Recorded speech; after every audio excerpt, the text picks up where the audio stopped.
Bienvenue dans Style Me Up. La semaine de la mode masculine de Paris vient de se terminer. Pour tout savoir des tendances automne-hiver 2012-2013, c'est ici que ça se passe. Collection, défilé, salon, Paris baisse le rideau sur une semaine de mode masculine pleine d'énergie et de raffinement. La crise, les créateurs ont décidé de la combattre à coups de créativité. Dans un même élan, l'élégance et le confort, le beau vêtement comme art de vivre reviennent sur le devant de la scène, sans ostentation ni fioriture. Moins, mais mieux, beaucoup de réalisme pour des vêtements faits pour être portés, qui s'en plaindra. De belles références au savoir-faire tailleur, des coupes à la fois structurées et vivantes, des matières nobles qui jouent les associations, vivement l'hiver prochain.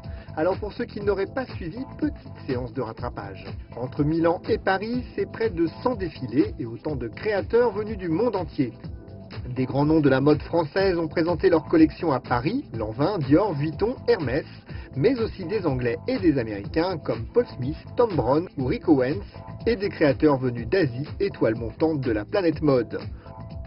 Deux défilés phares pour clôturer cette semaine, la maison Lanvin avec Luca Osendriver à la tête de la ligne homme et Paul Smith, le pétillant styliste anglais que les Français adorent, nous ont proposé tous deux des visions très différentes. Entre l'homme Lanvin et l'homme Paul Smith, on balance mais on ne choisit pas, on prend les deux.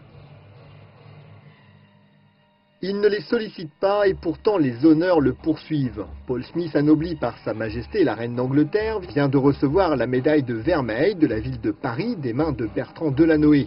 Le plus français des stylistes anglais s'est vu récompensé pour sa contribution à la mode masculine, à l'occasion d'une soirée organisée par la Chambre syndicale de la mode.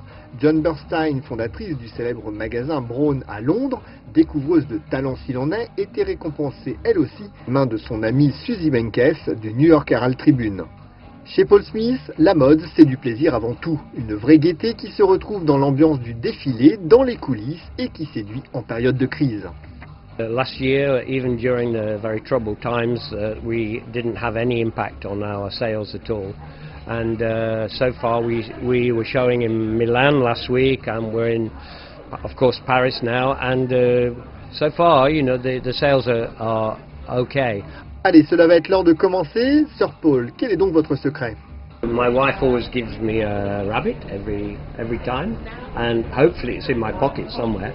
I think I've lost it. I'll get it from my jacket in a moment. So this time it's a very cute rabbit, and every new show she gives me a rabbit.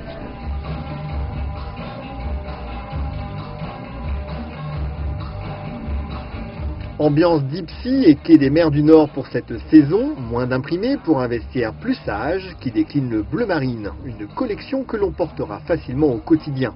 Well, the collection I'm showing in Paris actually is quite dark colours, but inspired by the sea and by the navy blue that the sailors wear in the sea. So actually the colours are quite serious colours, but always adding a little bit of bright colour.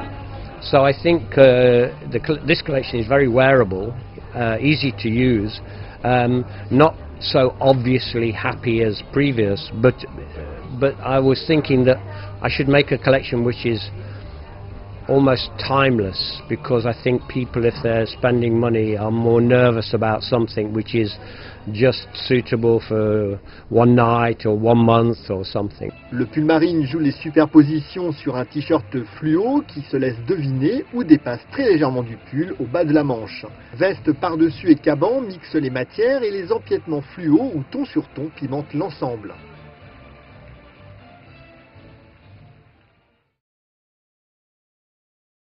Direction la nef de la Halle Fraissinet où s'est tenu dimanche le très attendu défilé Lanvin dans une ambiance survoltée.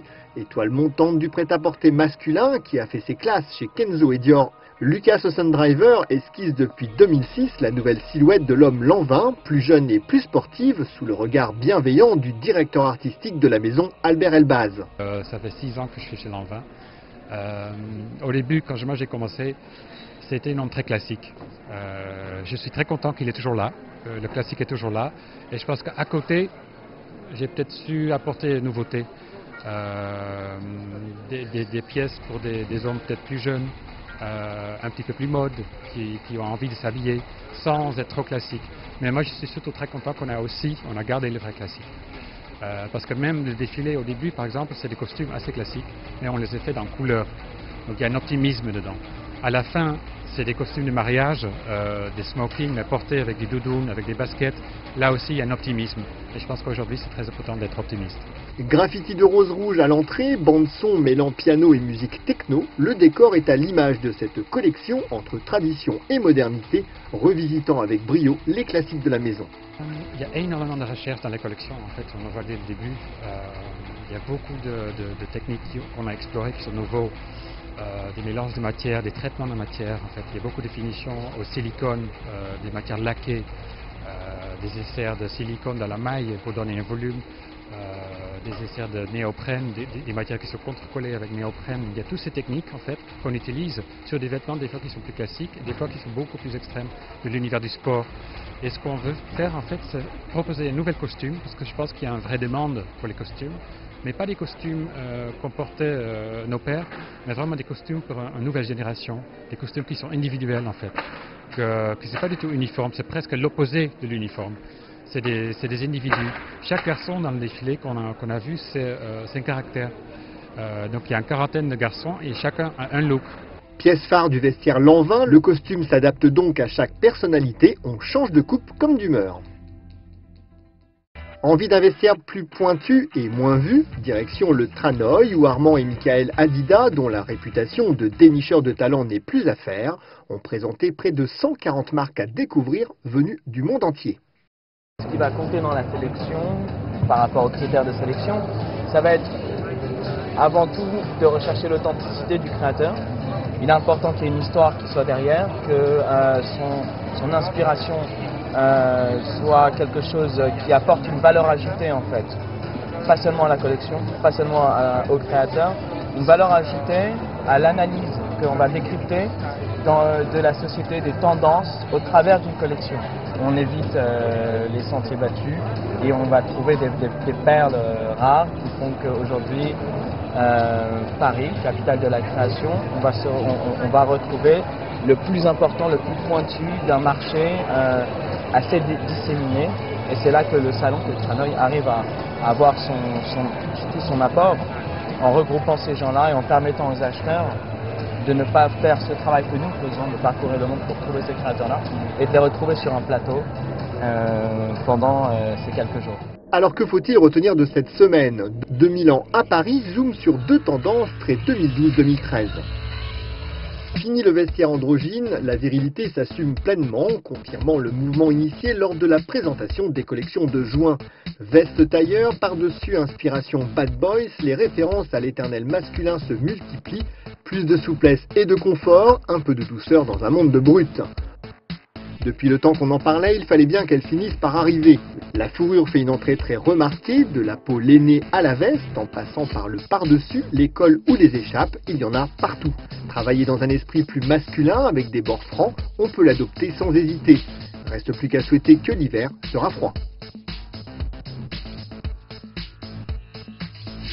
Et pour clore cette semaine de la mode masculine, retour sur les défilés parisiens des Américains Adam Kimmel et Rick Owens et la collection D-Squared 2 présentée à Milan. Adam Kimmel explore l'univers top secret de l'US Air Force dans un défilé placé sous le thème de la mystérieuse Zone 51, une base militaire perdue au milieu du Nevada qui attise les plus folles rumeurs de la collaboration entre la CIA et les aliens. C'est dans cette atmosphère de théorie conspirationniste que l'étoile montante de la nouvelle scène fashion présente son dressing hivernal, porté par une armée de Top Gun du désert en blouson matelassé ou en mouton retourné et d'agents secrets en costume de soie high-tech et life jacket.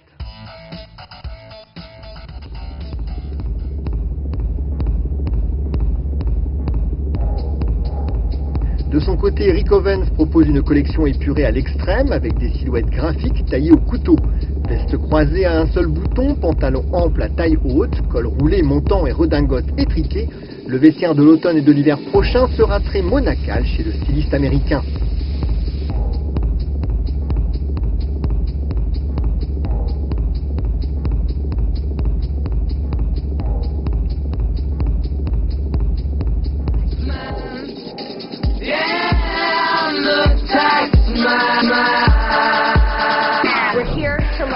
Enfin, c'est dans une salle de classe jonchée d'avions en papier que le duo canadien D-Squared a présenté à Milan sa collection automne-hiver qui signe le grand retour de la parka des modes et de la veste de biker.